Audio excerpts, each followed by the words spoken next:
Fala galera, tudo bem com vocês? Brother, eu tô muito feliz. Tô voltando a gravar, a gente ficou um pouco parado, mas já tem um vídeo, já tá saindo pra vocês. Mas o vídeo dessa semana é sobre um tema que, pô, é especial pra caramba. O vídeo dessa semana é sobre séries. A gente vai fazer um novo quadro que vai ser sobre análise de séries, indicações de séries, de filmes, e o que vocês tiverem e acharem interessante pode mandar pra gente que a gente vai fazer e vai analisar. E o vídeo dessa semana é sobre Vikings. Então, bora pro vídeo. Como vocês já sabem, a série Viking ela é uma adaptação histórica. Então, ela tem sim as suas formas históricas, tem sim os seus confrontos históricos, mas também ela é uma adaptação ficcional. Logo, vou contar um pouquinho para vocês a história dos Vikings, né, do povo Viking. O povo Viking ele veio da região da Escandinávia, que fica ali onde hoje é a Dinamarca, a Suécia, a Suíça, Noruega. E esses povos, eles eram seminômades, como todo mundo já sabe, mas eram exímios agricultores, eram exímios pecuaristas, eram exímios navegadores. Alguns relatos falam que os barcos vikings eles eram os melhores barcos para a região e para a época. Tanto que permitiram que os vikings chegassem a lugares que a gente hoje acha, para a época, impossível, como eles chegaram basicamente na América. A civilização viking durou basicamente 300 anos, né? Ela durou entre o século 8 até o século 11, onde ela começou a ter o seu declínio. A palavra viking, ela se designa do norueguês, não, do nórdico, do idioma nórdico antigo, que significa viker, que significa ocupação ou profissão. Basicamente, a ocupação dos vikings era, além da pecuária, era trabalhar nos portos. E ficou conhecido posteriormente por algumas regiões, algumas cidades, que os vikings eram piratas. Algumas pessoas falavam que os vikings eram piratas, então a palavra viking, vikir, vou deixar na tela passando, ela também significa pirata ou a pessoa que trabalha no porto. Então, pessoal, ao todo, a série ela tem 6 temporadas.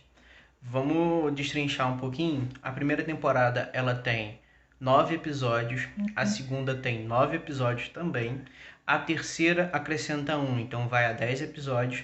Da quarta à sexta, a gente tem 20 episódios, sendo dividido em parte A e parte B. Bem, pessoal, lembrando que Vikings é uma adaptação histórica, então a gente tem ali os personagens principais, né? Que são o Ragnar, que é o Bjorn, que é o Rolo, que é o Flock, que é a Lagertha, e entre outros personagens que compõem essa série. Dentre esses que eu acabei de falar, os 4 primeiros, o Ragnar, o Rollon, o Bjorn, o Ivar e a Lagertha, e o Rolo, eles são personagens históricos. E umas coisas que eu achei bem interessante é que no decorrer da série a gente não espera 5, 6 episódios para ter uma luta, para ter algum momento de ação mais épico, né? De alguma coisa mais emocionante mais para frente. A gente já tem isso no segundo e no terceiro episódio da primeira temporada. E também a forma como o autor ele conseguiu incorporar os elementos da cultura nórdica, os elementos da cultura, da mitologia nórdica na série, trazendo com que a gente às vezes fique perdido o que é o panteão nórdico e o que é o panteão cristão. A gente vai falar agora da primeira temporada. Tem um enfoque maior na construção de toda a série, é um piso de toda a série. A gente vê na primeira temporada essa inserção da cultura nórdica como cultura, linguagem, vestuário, como forma de adoração aos deuses e sim a forma cultural propriamente dita dos vikings em relação àquela terra, né? A gente vê a relação que eles têm, a gente vê também a relação do Ragnar com o povo, com as pessoas e vê os conflitos que ele tem também. A gente vê que a primeira temporada ela é meio arrastada, né? Ela é meio lenta em relação às outras temporadas. Porque a gente está tendo a construção do personagem, a gente vê o Ragnar tendo uma visão ou tendo uns pensamentos em relação à Inglaterra, que ela vai ser explicada mais para frente, mas indo em direção a oeste. Então ele vai tentar dissuadir o Lorde, que seria como se fosse um senhor feudal, para poder ir até aquela região. Vai até esse senhor feudal e fala com ele, olha, a gente tive uma ideia, queria que a gente fosse nesse verão pro norte não, em vez de ir pro norte, a gente ir pro sul, ir pro oeste, para a gente poder encontrar novas terras, onde eu soube que nesse oeste tem lugares novos para se explorar. E o Lorde falou que não, que quem mandava é ele. Então ele chegou e desafiou, meio que indo contra a vontade do Lorde, pegou uma série de barcos e foi até lá. A gente vê também de curiosidade que o ator que interpretou o Ragnar, ele dispõe de um carisma que desperta amor e desperta ódio nas pessoas, principalmente no seu personagem. A gente vê que a série ela não tem um protagonista. A série ela tem várias pessoas que passam por diversos papéis e não tem um papel fixo de protagonista, de mocinho para aquela pessoa. A gente tem como clímax essa questão da relação do Ragnar indo em direção ao oeste e descobrindo novas terras, descobrindo novos lugares, e quando ele chega em Wessex, ele pomba em relação ao Lorde. O Lorde fica ameaçado. E a gente vai ver essas coisas em direção toda a segunda temporada e no finalzinho da primeira temporada também. Segunda temporada, algumas pessoas que falam que ela é a melhor temporada ou a temporada mais marcante em relação a Vikings. Para mim, eu terminei a segunda temporada, quando eu terminei eu achei que ela no começo ela era um pouco arrastada, porque ela vem como uma continuação da primeira temporada. Nos primeiros episódios a gente vê o desenrolar do que aconteceu da ida do Ragnar ao oeste e do que aconteceu lá. E é bem interessante que os arcos que são construídos na segunda temporada, eles têm desfechos na própria segunda temporada e também tem desfechos na terceira e na quarta temporada também. Vemos também na segunda temporada que o rei, né, da Inglaterra, eu não lembro o nome do rei, mas eu vou deixar aqui, ele constrói um poço. E esse poço é importante para a segunda temporada e para a quarta temporada, porque mostra uma cena que é bem importante. A gente pode destacar que a segunda temporada ela tem a construção bem fidedigna e bem interessante de todos os personagens, né? Faz com que os personagens eles sejam bem construídos e façam com que as pessoas gostem de cada personagem. A gente vê inserido o Flock, vê inserido o Bior, vê inserido outros personagens que são importantes para a série. Na segunda temporada, a gente vê um elemento que são as sagas vikings. O que são as sagas vikings? As sagas vikings são relatos e são escrituras que foram feitas por algumas pessoas em relação aos personagens históricos e em relação aos vikings propriamente ditos. Elas contam a relação do Ragnar com o rei Egberto, conta a relação do Bior, do Aiva, e a gente vai ver que nessa segunda temporada a gente tem essa dualidade entre o rei Egberto e o Ragnar. A gente vê, como eu falei antes, uma conexão entre o Ragnar e o rei Egberto, e a segunda temporada basicamente ela é fundada nesses dois personagens. Na segunda temporada a gente vê uma treta bem grande entre o Ragnar e o Rollo, aonde os dois brigam em relação a algumas coisas. E a gente tem na segunda temporada o episódio que foi considerado mais sangrento de 2014, que foi a Águia de Sangue. A terceira temporada, ela dá uma caída também, igual a segunda temporada, no comecinho dela, porque ela começa um pouco resumindo e trazendo algumas coisas em relação à segunda temporada que, na minha opinião, deu uma caída, né? A gente vê na terceira temporada o começo das expedições em relação a outras partes além da Inglaterra. A gente começa a ter a construção das expedições em relação à França, com Flock, a partir do capítulo 8, do episódio 8. A gente vê a abertura da princesa Kiflin, que ela quer a princesa do reino da Mércia, e ela quer a ajuda do pessoal para poder fazer essa unificação do seu reino, né?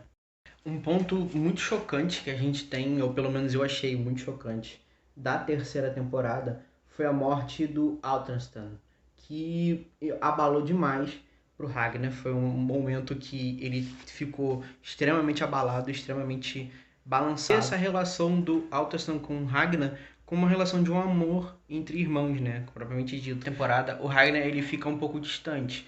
Então ele delega funções pro Flock, pro Bjorn, pro Rolo, para poder eles terem uma ideia de como é governar e de como as ideias deles podem funcionar ou não na prática.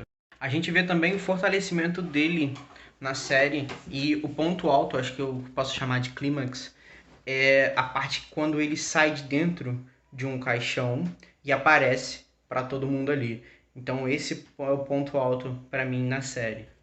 Na quarta temporada, a gente vê também um comecinho ou uma continuação da terceira temporada. Não sei se vocês pararam para entender, mas as temporadas em si elas são bem interconectadas. Pesado em relação à morte do Altastan e o Ragnar ele fica muito, mas muito sentido.